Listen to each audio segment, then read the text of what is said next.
So we should do our introductions. Yes.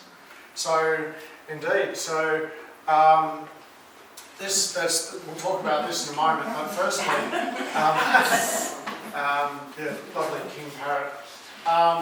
Yes, I'm James Stoughton from Workshop Architecture, and we've got Simone, also from Workshop Architecture, who will be the project architect. There's Simon Whibley. This is not in any particular order, because who's the director of Workshop. Yes, Workshop Architecture. Tony Stein Brown, who's one of the founding directors of Workshop Architecture and has had an involvement in this area, having designed the Galena Beak Centre many years ago, just up the road, which I coincidentally worked on as an architectural student as well. So there's a long range of connection there. And Catherine Lucaris, who's from Urban Initiatives, landscape architects. Obviously the landscape is, in a way, just as important a part as the building itself, and certainly the relationship between the two is something that I'm sure that we're all very interested in, and so that's why we have the full suite of us here today. And as well as all of us, we have two students from RMIT that will be helping us with the recording of the process. And do you want to speak about what the Sure. Yeah. So part of this process that we're going through, the design and the feedback, will all. Sorry to interrupt. Now Stephanie and you. Hi. Yeah. Let's talk about not a lot there. It's definitely sitting down and standing, and basically recording all the feedback is a really important part of the design process, and they have been assigned to help us with that, as Simone explained. That will involve a few things. They're videoing these presentations at the moment, and during the individual sessions, they'll be coming around and asking each individual group if it is okay if they take some photographs of the consultation process. So just be aware that they'll come up and ask that. You're fully okay to say no, yes, or whatever, and they will respond accordingly. Additional to that, each of us who will be running the sessions will be making an audio recording of those sessions. Some of the more useful information that comes from such events as these is not necessarily things that are written down, but stories that are said and told to us. And so having that is going to be a real valuable resource for us to go back over once this day is done and draw out some of the really important things that will shape the project as it moves through the design phases. So that's the kind of way that we're looking at taking down and recording what we're doing today, and feel free to come and ask me any other questions that you've got about this. And again, if anyone's uncomfortable with that, just raise it with us, and that's absolutely fine. Yeah. And it's just, so the only person doing any sound recording will be the person that's running each of the individual group sessions, and the only people taking any photos of the event will be Stephanie and Yi Min. So you know that they're the go-to people to say, hang on, I'm not comfortable with this, or we'd like it done a different way, or how about, you take a photo of this, etc., etc. So just wanted to clarify that process.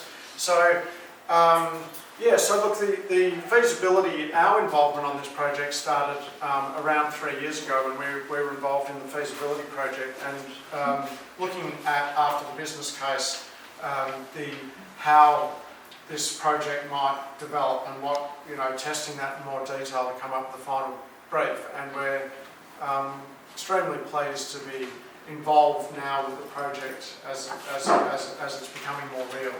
So James, can I just add that Yes. you're following an Indigenous design chart as well? Yes, absolutely. Yeah, good point, Shirley. So yes, this is being done through with the councils as well, and the approach.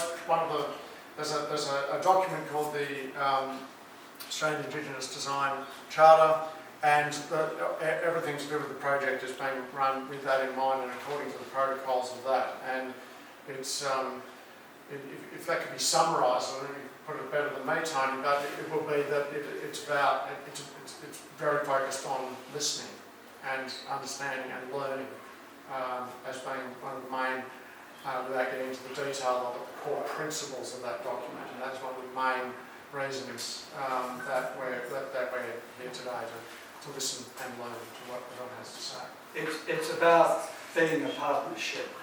So we are architects and we design buildings, but we're in partnership with you guys.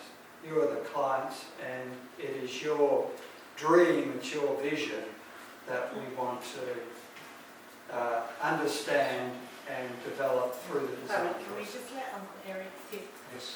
in the front here? Don't sit just in the that'd be wonderful. Yeah, so the feasibility, Hello, sir. He's So the I'm most just like- handsome man in the community.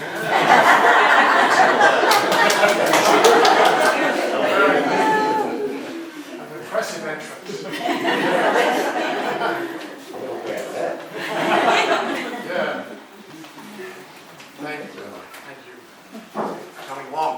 So this feasibility process involved a workshop not unlike today. And it was like 2.5 or 3 years ago now. And it was also a lovely day like today. And yes, the King Parrot came to.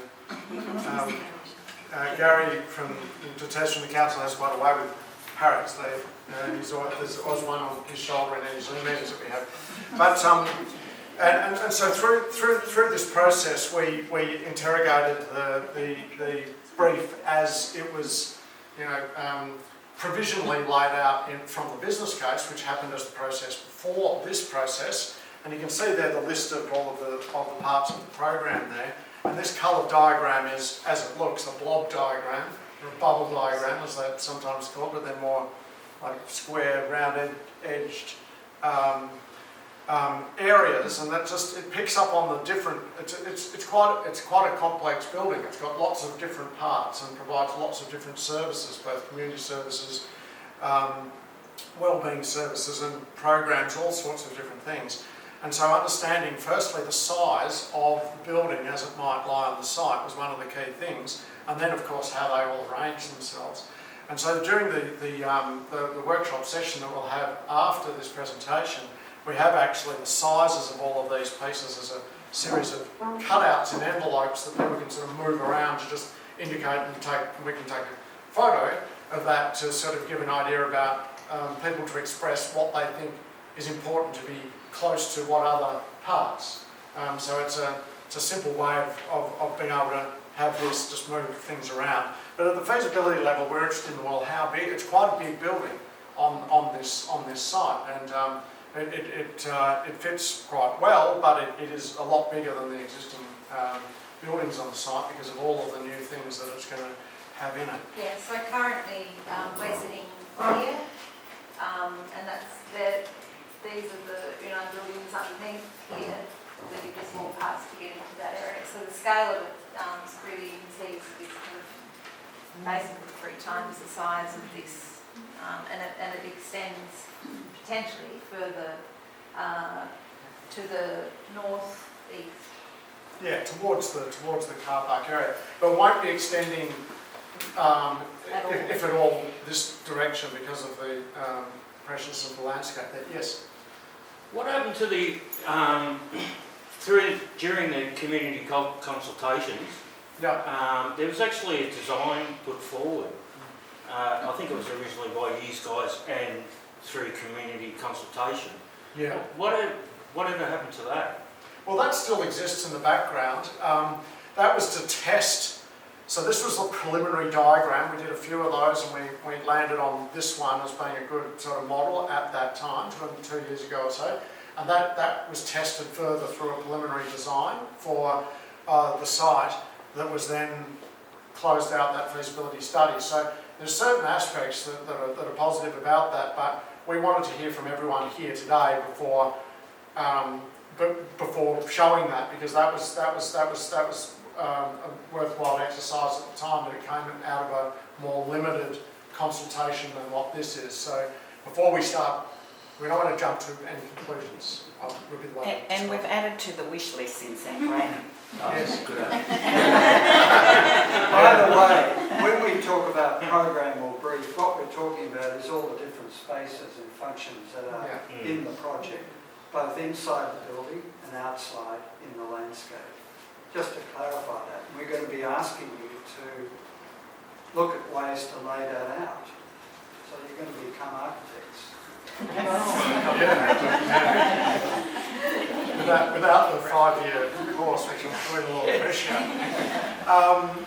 So then, talking as we've introduced about the site, at this point I'd like to well, we've introduced Catherine, but get her to talk about this being the landscape architect and has done a detailed analysis of the existing landscape. Yeah. Hi everyone. So I guess when we put this plan together, the way we did it was we came to take a look at what's actually happening here. So in contrast to the diagram that James has just shown you, which is about what you're going to get, this attempts to show you what you already have. And as you can see, the site has lots of different colours on it, which means there are lots and lots of things going on. So you've got areas quite some large areas which are car park. You've got areas which are what we call amenity landscaping, which is really just about garden beds that soften the buildings and provide you with a greener space, but they're still formalised. You've got trees, you've got understory, you've got the creek, you've got obviously the ceremonial garden, that space that you see out there, which is not part of this project and not part of this site officially, but is very much connected to the site.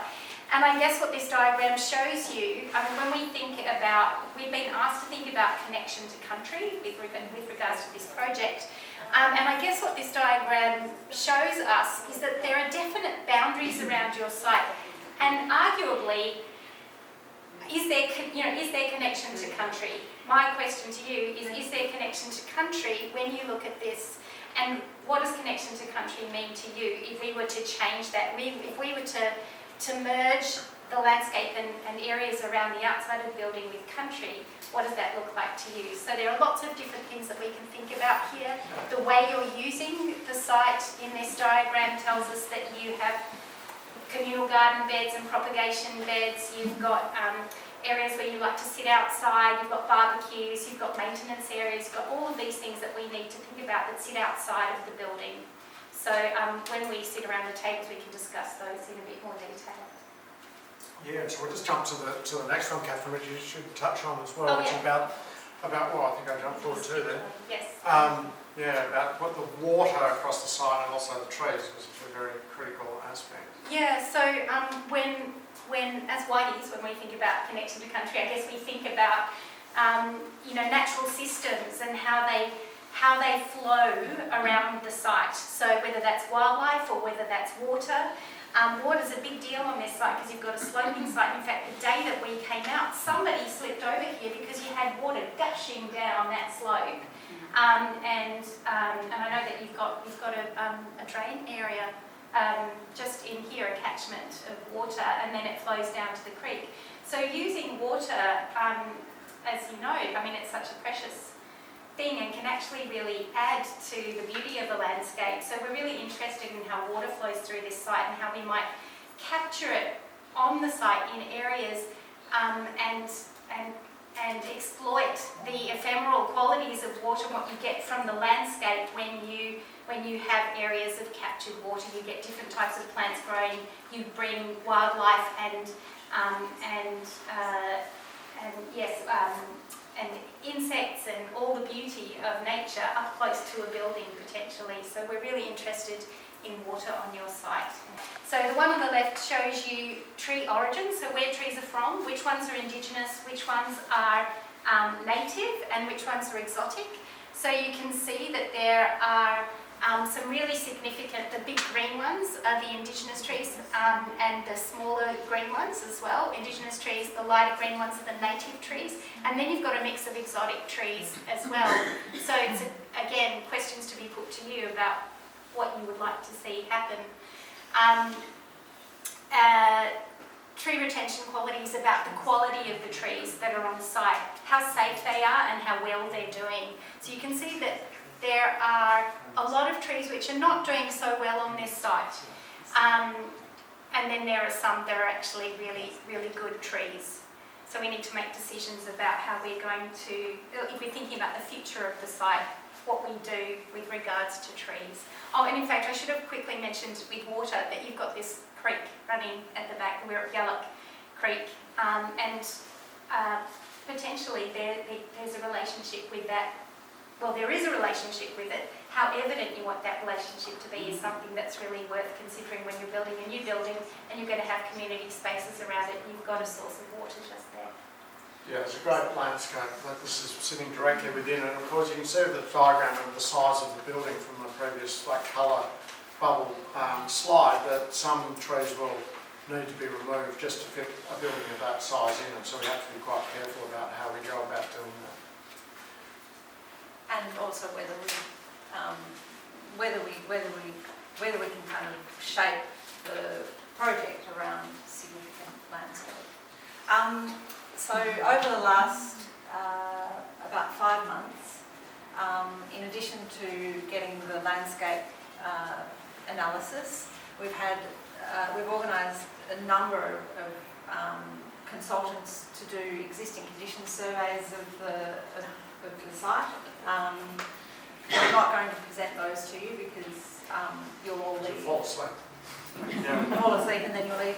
But I just wanted to sort of, to highlight one interesting study that we had done, which is for the cultural heritage management plan. We had the Rwandari walk over the site and deliver their sort of findings of their standard assessment of the site. So just the basic finding was that the existing activity area, which is in the ceremonial gardens, is not part of our zone, so that will be protected and outside of our construction area. There are 3 other areas within the activity area which didn't have any artefacts, but they were areas that were less disturbed. And so what we've worked through with the Wurundjeri is to try and avoid those areas when in the design process, but to have another assessment done further down the track when we have more clarity about where the building, the size, shape and location of the building.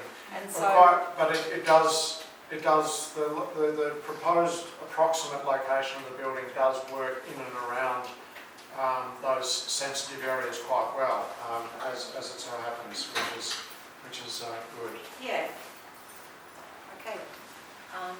So Anne has really already spoken to you about the purpose of today, but we really reiterate that the purpose of today is to introduce you to the project and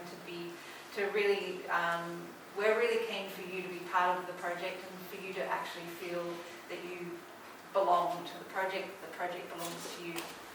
So. And any thoughts that you have about it doesn't matter how, you should just express them to us, because you never know what, you might think, oh, this is not important, but if it's important to you, or even if it's just something that you're thinking or wondering about, just let us know, because they can be an insight into all sorts of different things when we put it all together, the information from everyone. And one last comment that we'll make before we introduce the questions that we're going to be asking today is that beyond today, if there are thoughts or ideas or other people that you've spoken to that would like to feedback, channel your ideas through Una and they'll send them through to us. So the process doesn't end here. There'll be further consultations, but in between, if there's anything, it's an open dialogue. Exactly. Yeah. So these are the questions. Now we've put these questions here because they're a good way of framing the kind of things that we're interested in, and there's quite a lot of them. But don't think there's not the expectation that everyone answers every question like a questionnaire. Like that's definitely not the idea. The idea is just that you won't be marked on the answer. No pressure. Yeah. But they give an idea of what my name tags come on. They give an idea of the types of things that are important for us to know about. But they're not exhaustive, so there might be other things we don't know that we don't know yet. So the first one's opening questions, and there are 5 categories. Like, so opening questions is the first one of those categories, just so that we can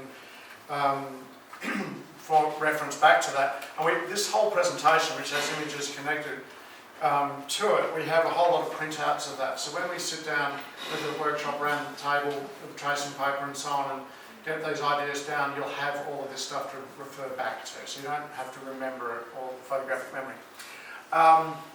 So the first one's what does UNA mean to you? Big, high-level, important question. And what do you most like about coming here? How might you improve UNA? What services and support would you like to access at UNA? So they're like overarching questions getting to the core of the fundamental essence of what the Belonging place is about. I'll talk a little about cultural relationships. This first slide has to do with country and community, and thinking about community and country, which I know are really critical elements, and your connections to those things. So what is important to you about country? What is important to you about community? What are your connections to this community and country? And how might these be enhanced, shared or incorporated into this new project that we're doing?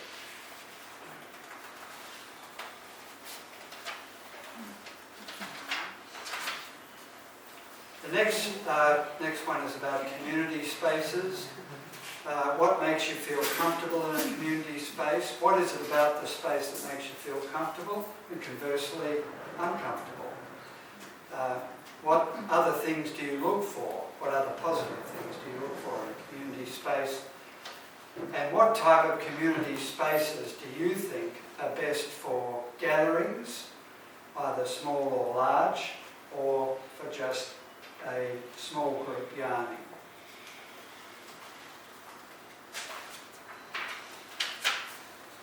Community spaces and cultural artefacts is this next consideration. What type of community spaces do you think are best for cultural artefacts? Should the artefacts that you have be confined in a single space, or should they be distributed right through the project? And I talk about this one, I guess, in that obviously there's not only artefacts, but there's also contemporary artworks and local artworks and contemporary Indigenous artwork. These ones shown are both works by Jonathan Jones, who's an Indigenous artist and has been involved in the 7 monuments artwork which has been installed, which marks out the corners of the boundaries of the original Coronach Station, for example. In this area, but there's the contemporary story and the historical story, and we're interested in both, and your thoughts about that. Next is about personal spaces and cultural safety. So what type of spaces will make you feel more culturally safe for more personal discussions, one-on-one or small group sort of discussions? We've intentionally added slides of images of projects that just a suggestion of types of spaces and the way in which that they can be, that people can refer back to. And so those personal discussions may be accessing services here, not just having a discussion, but having AOD or social and emotional wellbeing discussion. So what will make you feel comfortable in those spaces? Most definitely, yeah. And particularly the issue of privacy. Yeah, and we have a bit more about that in a couple of later slides as well, but very important point indeed. Now, well-being and safety. How can cultural safety for personal well-being be ensured? We'd be interested in your views on that. And how cultural safety for community well-being, the whole community, be ensured. These are really just prompts for your thoughts. So, relationship of spaces. So this is all about what type of connections will be important between different spaces. So for example, the connections between the welcoming space, gallery, offices, wellbeing spaces, workshop spaces, children's area, and of course the landscape spaces, the spaces that are outside of the building. The diagram with all of the coloured squares that we showed before is all of those different bits divided up, and so that's a way to start to think about, okay, does this need to be next to that, or it might be good if it was next to that as well, but then it can't be next to both. And you know, so all of those things, and obviously it's our job ultimately to negotiate all of those complexities, but we want to, but it's a good way to find out about which connections across all the different parts of the building are important. And then Catherine's going to talk about the external spaces. Yeah, so James has just been talking about connections between the building and the landscape, and we're interested in thinking about that, but also the relationship of the whole site and the spaces outside the site. So this diagram is about the kind of privacy that you were talking about before with your own personal space. It's about the whole of Belonging place, and how much privacy or visibility do you want? At the moment, you drive along that road, and it's kind of a surprise when you realise there's a little building down here. You don't see it necessarily, and we would like to know from you: is that something that you're happy with? Would you like to be more visible, or would you like to be more enclosed? Would you like to have more connections to the creek or the sports field on the other side? You know, how are those connections important to you? What will your relationship be with this space? Do you need a different space for spending time in that's natural? These are all things that we want you to think about. Yeah.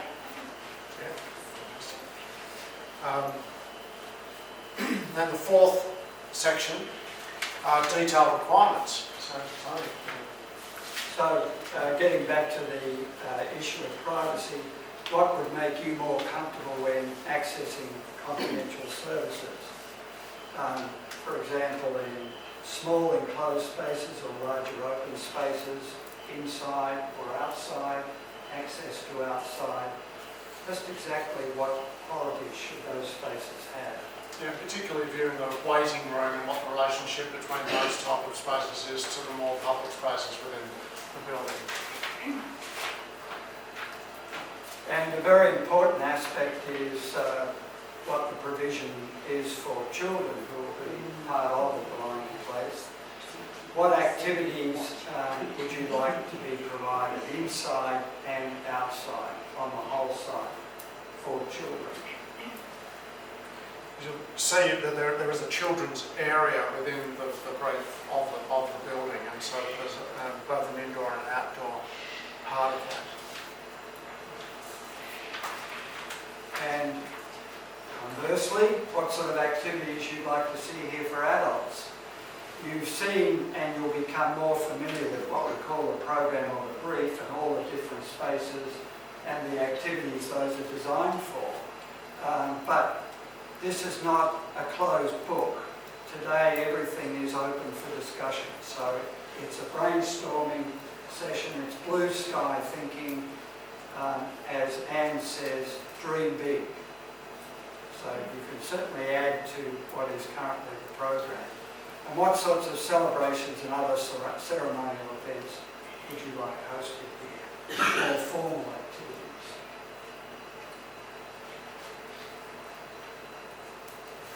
And what sort of recreational programs would you like to see? How do you see this catering for recreation, as well as learning, cultural connection, well-being, etc.? Everyone of all ages. So, and then the final one is connection to country. So, what relationship should the building have to the landscape? What shape and form should the building and the landscape have? So, we've deliberately got two contrasting images here. One is of quite famous Brambuck Cultural Centre in Garraword at Halls Gap, which sort of embodies the spirit of the cockatoo, is there's the idea within that building that's quite figurative in that way, and it's very, whereas the other building was also a good example of a completely different building, but obviously there's a clarity of landscape is one thing, building is another thing.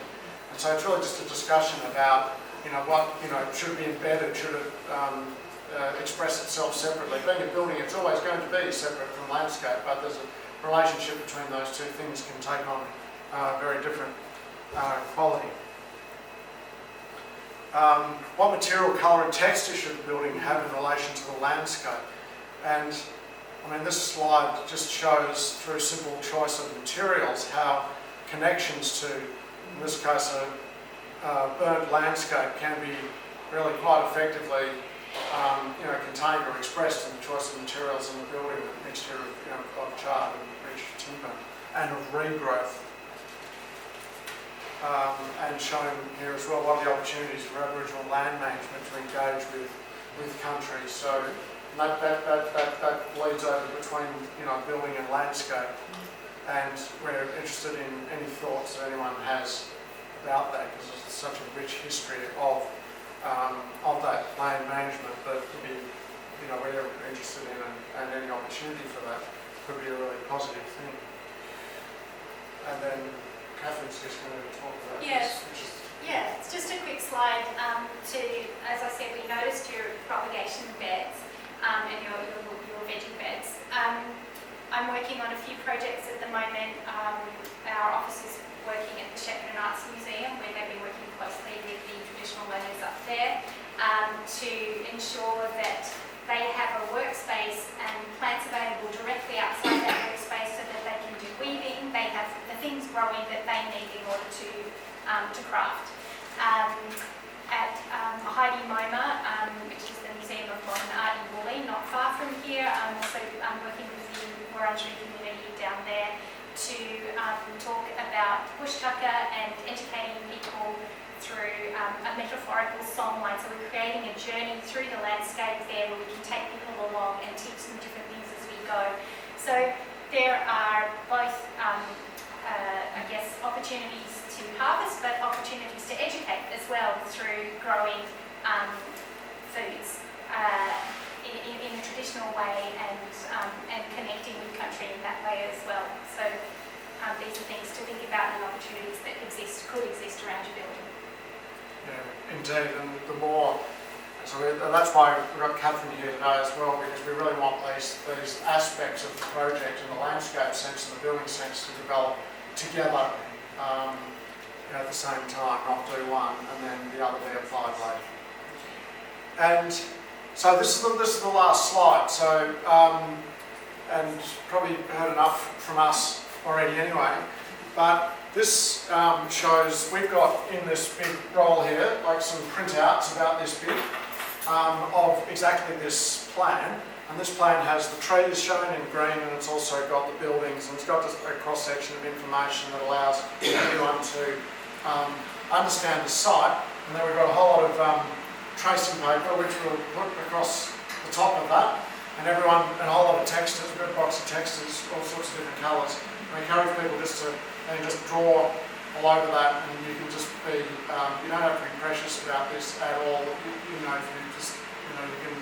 Tracing paper, we've got heaps and heaps of it, so make as many overlays as you like. If you think, no, that's not actually right, you can screw it up and throw it away, that's fine as well. Well, usually that doesn't happen, because once you've written something down, you've written it for a reason, information and thoughts prompted by the site and the surrounds that is here.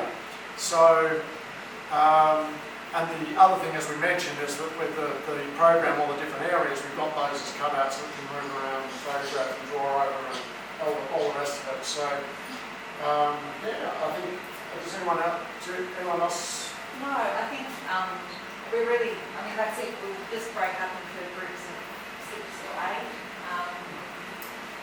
We've got tables.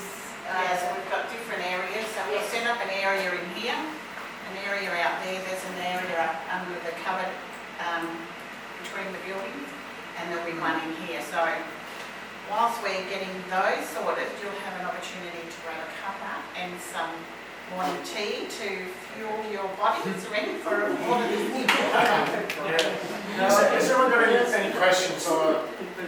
Just before that, can I just elaborate a little bit on that? So we're asking you to work together in groups, just like you did in primary school. and each group will develop their own kind of set of drawings and answers to questions, etc. And then we'll ask one person, or two if you want, as many as you like, from that group to stand up at the end of the process and present your findings to the whole group. Show and tell. Yeah. So UNA staff should separate and go to the groups. If you really aren't comfortable to stand up and speak, then the UNA staff can go. Already got some volunteers over here. Stand up and So there'll be, we've got what, a couple of hours? Or less? About an hour and a half. Yeah. An hour and a half. So let's We've got as much time as within reason. But it's an hour, probably pushing up the next one by us. So an hour to do your work together as a group, and then time left at the end for each group to present. Each group should nominate a scribe or someone to write, if that's what you prefer, and then one or two people to actually present as well at the outset, so you know who's going to do what. Well, generally it's fine for everyone because we've got the texts all different colours, so everyone can just like write, everybody writing everything, drawing everything, whatever on the page. Write your names too, so that we can, it's like one person with yellow, actually we don't have yellow because you get lost on the paper. We've got green, blue, pink, red, whatever. And then, so we can it's just, at the end, when we just go through it all, it starts to all, come into focus. You might ask why we architects who are being paid to do this are asking you to do the same thing. And the reason is that we want this building to become the UNA Belonging place, to be the only building that's appropriate. It's a unique building to this community and to this country and to this place. And to do that, we really need your input. And out of that, we are hoping will arise a kind of collective vision or a collective dream about what this place could be. And it could be nowhere else and for no other community. Not quite unique, unique.